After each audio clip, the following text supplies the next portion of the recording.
Hello, my sweet sugar bushes. Welcome to another episode of Paranormal Corner. This episode, we're going to be talking about dreams, the significance of them, personal beliefs on dreams, and we're going to discuss some of my nightmares that I've had that have stuck with me from childhood throughout adulthood. So dreams are wild. There's people that say that they don't dream. That's not true. Everyone dreams.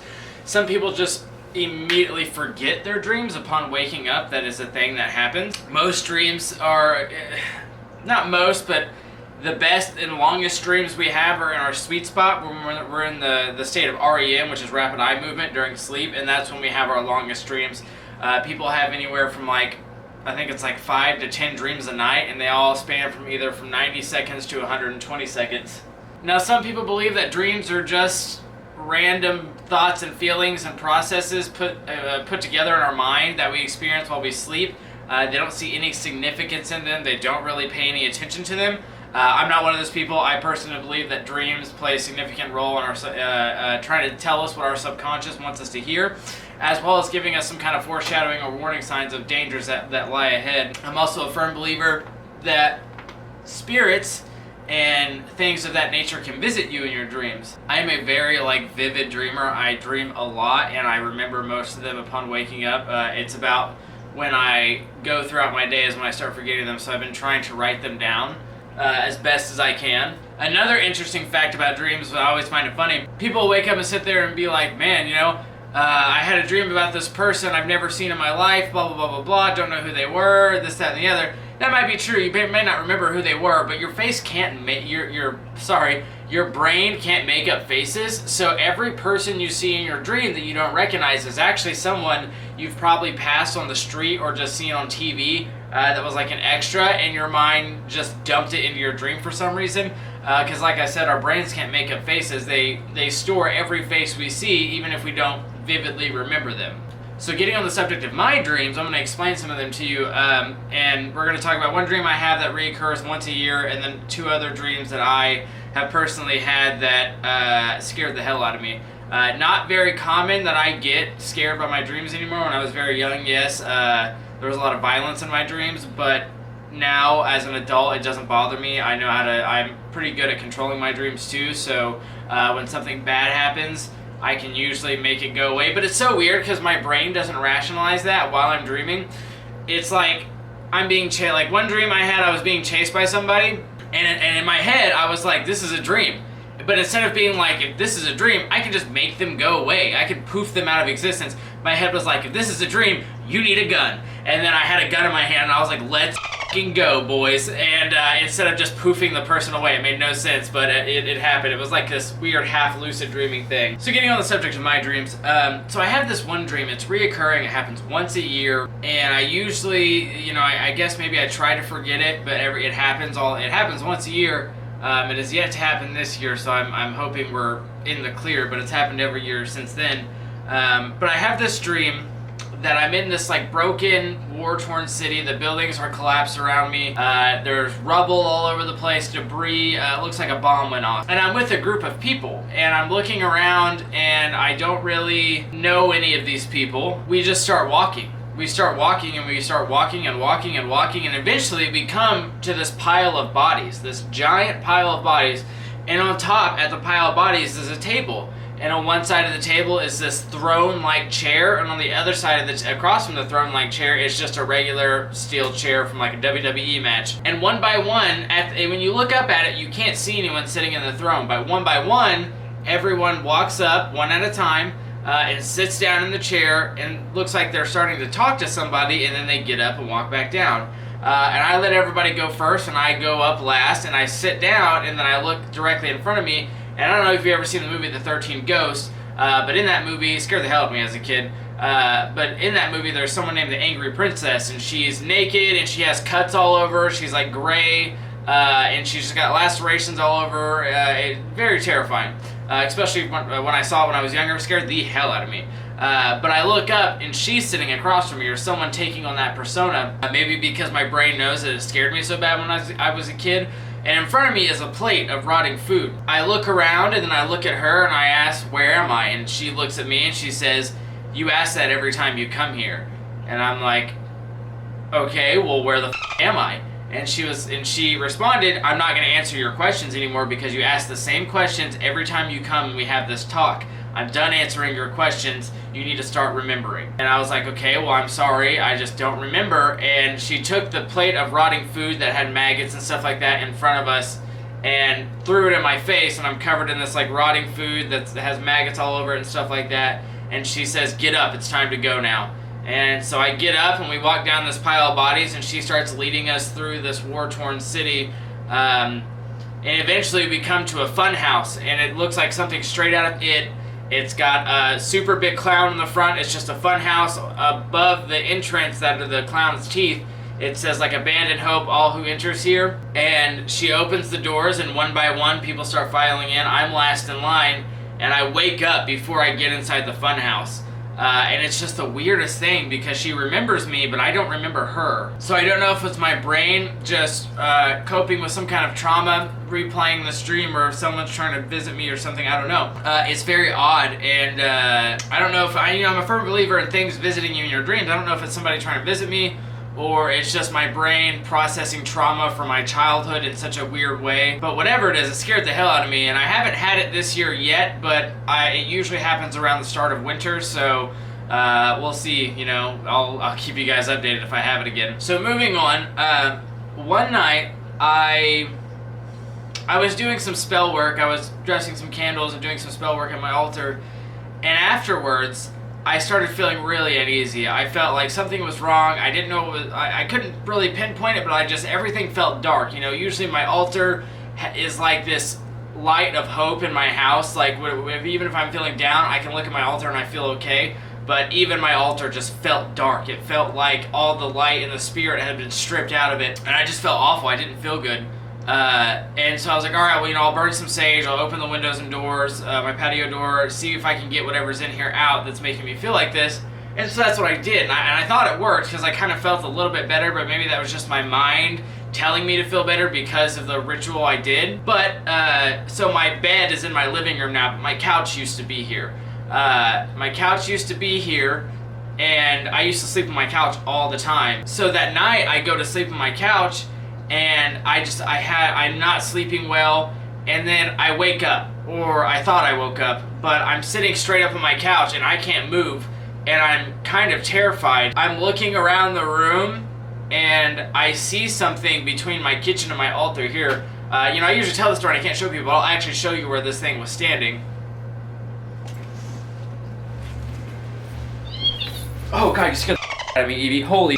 So I apologize for my messy apartment, but it's standing. So that's my altar, and then this is the kitchen right here, and it's standing right in the middle. I would put myself in frame, but I can't get my whole self in the shot because I'm working with limited room right now. But it was standing between my altar and the kitchen here, and it looked like it was in mid-walk, like it was in mid-stride coming towards me. So it looks like it's in mid-stride coming towards me, and I guess me waking up stopped it in time because it looks like it's walking, but it looks like it's been frozen, but I can see its eyes moving all around the room trying to figure out what happened, why it's not moving anymore.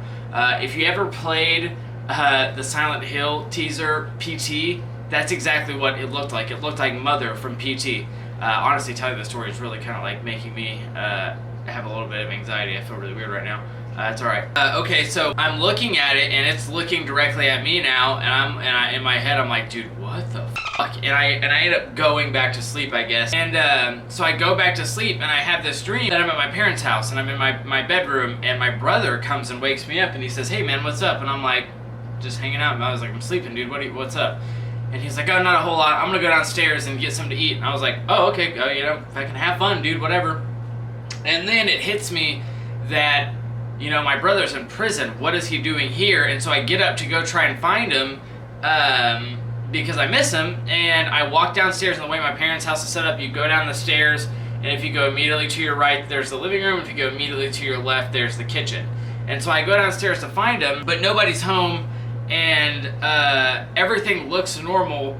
And I look outside, and it's just black. You can't see anything. It's just black. It's like, I'm in my parents' house, but I'm in some different, dimension, I guess. So I'm looking around for my parents, for my brother, somebody, and then the dream restarts. I wake up in bed to my brother waking me up, And he's like, hey man, like, what's up? And then I do the same thing where I kind of brush him off, and then he leaves, and I'm like, oh, you're in prison, dude, holy So I go and try to look for him, and every time I go downstairs, the kitchen changes scenery. I go downstairs one time, and it's like a forest that has like trees and stuff like that, but these trees have these like black tumors on them that are like oozing like black pus. It's insane. And then the last time it repeated itself, I went downstairs to look for my brother, and the living room section was blocked off, and all I could do was go in the kitchen, and the kitchen had been painted white, and the appliances had been ripped out of the wall.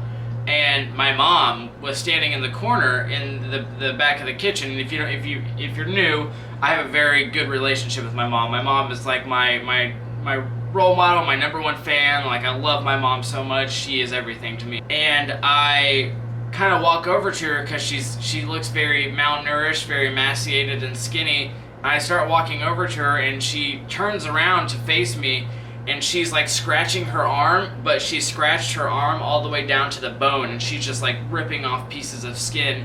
Her ears, her eyes, and her nose are bleeding, and her eyes are like yellowish white with no iris or anything like that. Or no, they were black. They were just straight black, but they were bleeding this bright like red blood. And she just starts like, she's just staring at me as she's her hair looks like it's been ripped out. She's like clawing at her skin still.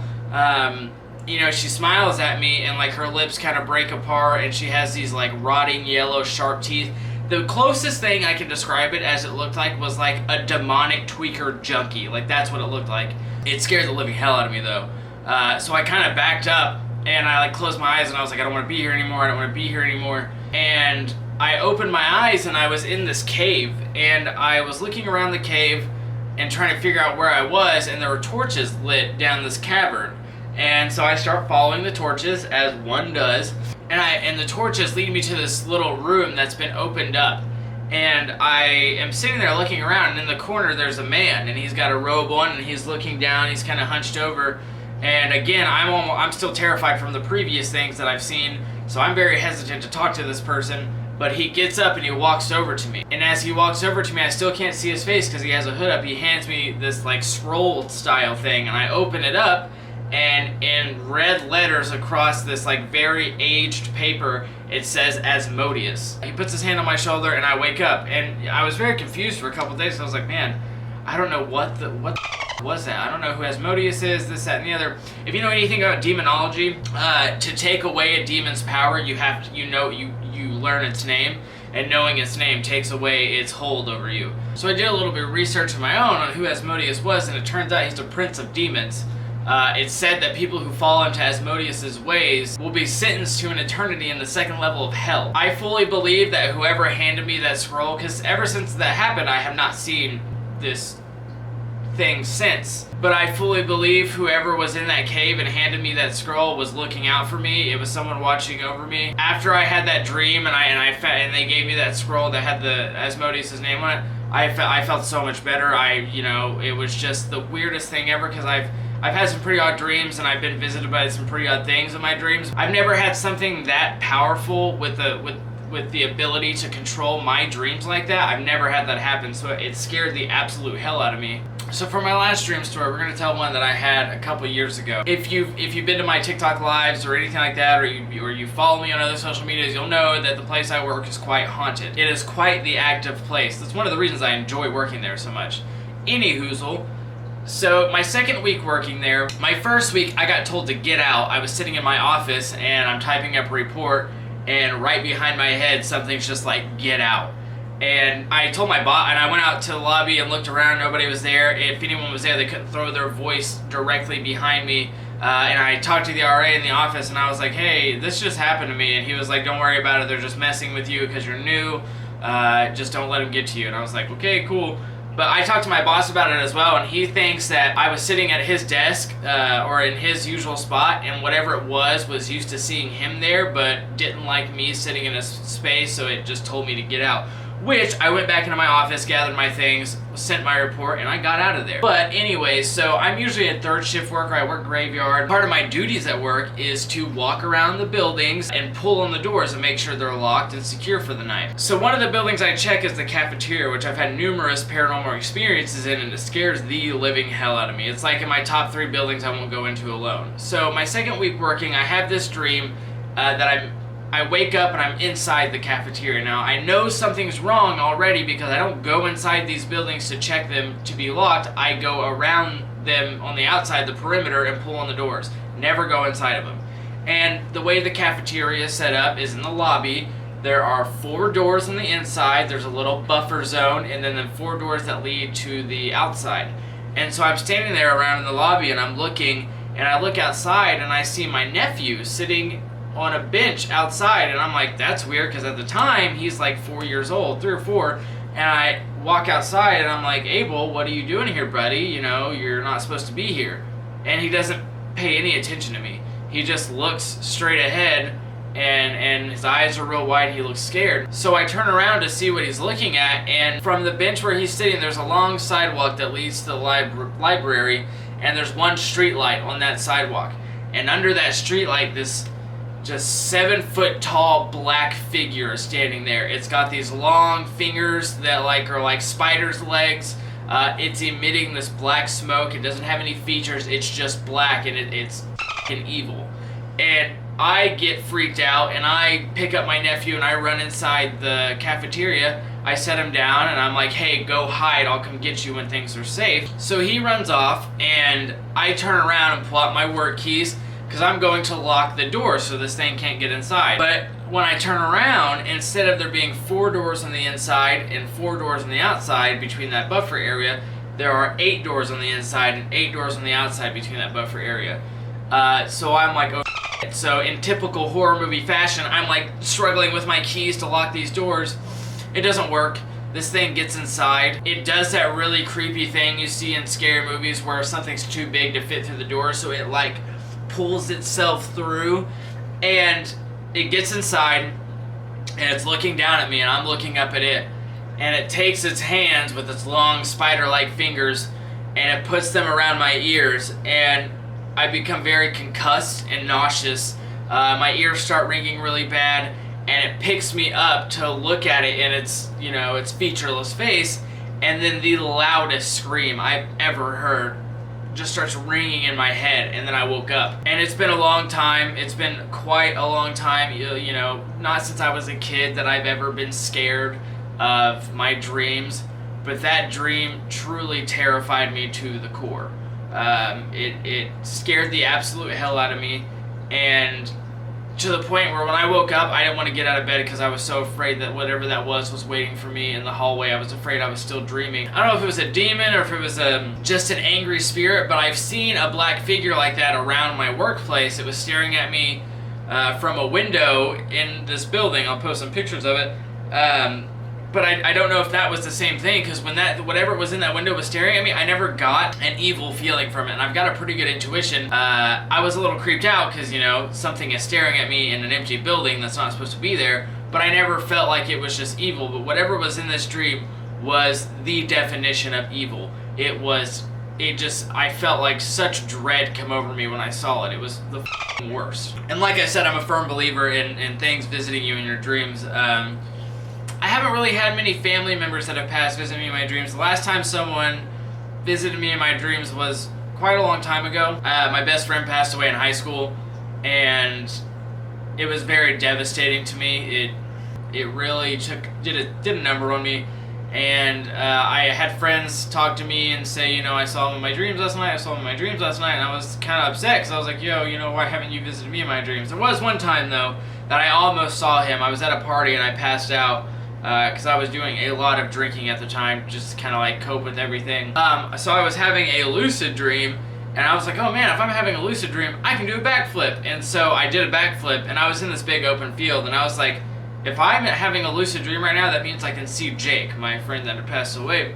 And I started thinking really hard, and I saw him in the distance, and I started walking towards him, and then someone at the party got up to use the bathroom, and kicked me while I was asleep and woke me up, and I was so pissed off. I was so angry about that. I tried to go back to sleep, but it just didn't work. But again, I had friends tell me that he had visited them in their dreams. One thing you should know is that when Jake was alive, me and him had just a really good relationship, and he would always, every time he saw me, he'd run, he'd pick me up. I was a big old boy growing up too, so he'd pick me up and swing me around and give me like the best bear hug ever.